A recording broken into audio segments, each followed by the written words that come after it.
ሰላም ሰላም፣ ጤና ይስጥልኝ ውድ የዩቱብ ቤተሰቦቼ እንዴት ናችሁ? ዛሬ በጣም ገርሞኝ እውነት ደንግጬ ነው የመጣሁት ማለት ነው። በጣም ያሳዝናል። በጣም ነው የሚያስደነግጠው። ነፂ ሞተ ሲባል እኔ አላመንኩም። ነፃነት ወርቁ ማለት ነው። መታመሙን ሳንሳ እንዴ በቅርብ ነው እኮ አምባሳደር ሆኖ ራሱ የተሾመው እኮ በቅርብ ነው። ገና ስራውን ራሱ የአምባሳደር ስራውን የጀመረው የሪል ስቴት አምባሳደር ራሱ ከሆነ ከተመረጠ ሳምንት ቢሞላው ነው። እንግዲህ ተመልከቱ፣ ስራውን ራሱ ከጀመረ በቅርብ ነው።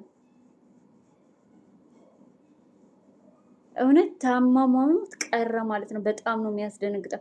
እኛ ግን ማለት ነው በጣም የሚገርመው ብዙ አርቲስቶች ብቻ ሳይሆን የምናውቃቸው እንኳን ቲክቶክ ላይ የምናውቃቸው ታዋቂዎች እንዲሁም አርቲስቶች ምንም ሳይታመሙ መሞታቸውን እንሰማለን። ግን ማንም ምንም አይደነግጥም። እኔ ግን እውነቴን ነው የምላችሁ ደነግጣለሁ። እና ለዚች አጭር ህይወት ነገ ታይተን ለምንጠፋ ነገር እርስ በርስ ስንባላ ወይንም ደግሞ በዘር እንዲህ ስንጋደል በጣም ነው የሚያሳዝነው። አያችኋ እንግዲህ ማለት ነው ነፂ አምባሳደር ከሆነ ብያችኋለሁ። ገና ስራውን ራሱ ከጀመረ ገና ሳምንታት አሉ ነው። ሳምንታት ማለት ነው፣ አልጨረሰም ሳምንት ራሱ። በጣም ነው የሚያመው፣ በጣም ነው የሚያስደነግጠው። እኔ ለማመን ከብዶኛል። እኔ አላመንኩም ነው የምላችሁ። በጣም ይገርማል እውነት። ታሞ መሞት ቀረ በቃ። አሁን እኮ ሰው ታሞ ራሱ መሞት ይናፍቃል። እንግዲህ ስንት አርቲስቶችን አየን። እንግዲህ በቅርብ የሞቱ አርቲስቶች አሉ፣ ምንም ሳይሆኑ እንዲህ ወጋኝ ብቻ ብለው የሚሞቱ ማለት ነው። እኔ ግን ማለት ነው ስለ እውነት ነው የምላችሁ እኛ ሀገር በአብዛኛው አርቲስቶች ካያችሁ ትንሽ ታመው በቃ ሕክምና እኔ አላቅም፣ ወይ የሕክምና ስህተት ይኖራል ወይ የሆነ ነገር ሊሆን ይችላል። እንዲህ በየትኛውም ዓለም ብትሄዱ ስላችሁ ሞት የለም ምናምን ማለት ሳይሆን በቃ እኛ ሀገር ዶክተሮችን ራሱ መጠራጠር ነው የጀመርኩት። ለምሳሌ የትግረኛው ዘፋኙ ምንም ሳይሆን እንደ ታምራት አይነት ደስታ፣ ዳዊት ትግረኛው እነሱን ራሱ ምንም ሳይሆን ኖርማል ሆነው ነው ሆስፒታል ገብተው መሞታቸውን የሰማ ነው ማለት ነው። በኖርማ ነግራቸው ሄደው ወጋኝ ብለው ማለት ነው። እና የነፂ ሞት ራሱ መጣራት አለበት። እውነቴን ነው የምላችሁ መጣራት አለበት።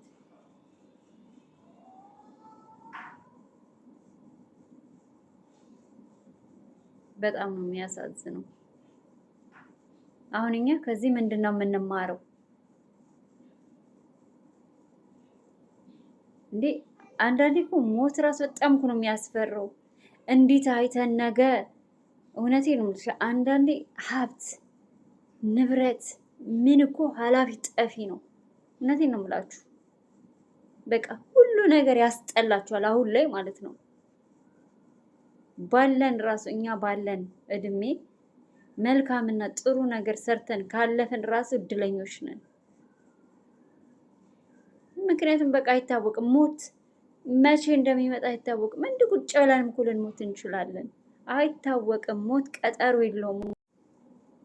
እኔ ገና የመስፍን አሟሟት ራሱ ገና አስደንግጦኛል ነው የምላችሁ። የመስፍን አሟሟት ራሱ በጣም ነው የሚገርመው። እሱ እንግዲህ የልብ ድካም አለብኝ ብሎ ነው፣ በቅርብ ነው እንግዲህ እሱ ራሱ ከሞተ ማለት ነው። እውነት ብዙ አርቲስቶቻችንን እያጣናቸው ነው። ምን እንደሆነ ግን ፈጣሪ ይወቀው። እውነት በጣም ብዙ አርቲስቶቻችን ማለት ነው። ሌላው ራሱ እኛ ታሞ ራሱ ሳናቅ ራሱ መሞታቸውን ነው የሰማን እንደዚህ ሚዲያ ላይ ሲለጠፍ ማለት ነው። የነፂ ደግሞ በጣም ነው። እኔ ነፂን ሳይ ደግሞ ደነገጥኩ። ላምን አልቻልኩም። እኔ ትክክለኛ ፔጅ እውነተኛ ፔጅ ነው ብዬ የማምነው ጉርሻ ነው። እኔ ጉርሻ ለጥፎት አይቼ ጉርሻ ጋር ሳይ መጀመሪያ ፌስቡክ ላይ ነው ሲለቀቅ ሳይ ያው አለዋ አንዳንዴ በቃ የኛዎች ዝም ብለው የሚፖስቱም አለዋ። እኔ እንደዛ መስሎኝ ነው ስገባ ጉርሻ ፖስቶ ሳይ በጣም ነው የደነገጥኩት። በቃ ላምን አልቻልኩም ነው የምላችሁ። አሁንም ላምን አልቻልኩም።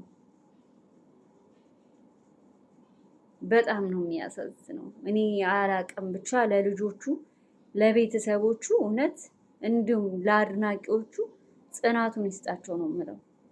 እና የኢትዮጵያ ሕዝብ ከዚህ ምንድን ነው የሚማረው? ቲክቶክ ላይ ራሱ እኮ እኛ ብዙ የምናቃቸው ምንም ያልሆኑ ማለት ነው አተናቸዋል እንዲህ አይናችን እያየ አርቲስቶች ደግሞ ብዛት ደግሞ አሁን አርቲስቶች በጣም ህይወታቸውን እያጡ ነው። በቃ ሞት ቀጠሮ የለውም። እነሱን እንኳን አይተን እንኳን መልካም ነገር ራሱ መስራት አለብን። እውነት በጣም ነው የሚያስፈራው።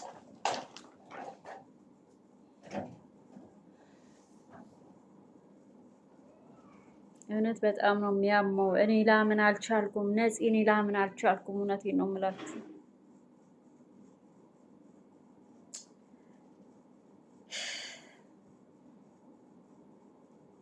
አሁን ማን ያምናል? ነፃነት ሞተ ቢል በቃ ህይወት እንዲህ ናት፣ አጭር ናት። ዛሬ ታይተን ነገ አንታይም። የሚገርም ነው። እኛ ራሱ እኮ ሞትን ተለማመር ነው። እኛ ሀገር ማለት ሞት ለማናችንም አይቀርም፣ ጊዜ ቀጠሮ አይሰጥም ሲጀምር ማለት ነው። ግን እንዲህ እንዳለን እንደዚህ አርቲስቶች እንኳን እንዲህ እያየናቸው ስናጣቸው፣ ሌሎች ቲክታከሮች ብዙ ብቻ አሉ ብቻ ምናቃቸው እንኳን አይደለም ማናቃቸው ዛሬ ታይቶ እንኳን ትናንት ማናገኛቸው ብዙዎች አሉ። እነሱን ስናይ ራሱ እኛ ደንግጠን እውነት መጥፎ ወይንም የዘረኝነት ወይ በቃ መጥፎ ነገር ካለብን እነሱን በማየት ራሱ እኛ በቃ ወዲያውኑ እንዴት ብዬ ላስረዳችሁ? እውነት እኔ ማመን ነው የሚያቅተኝ።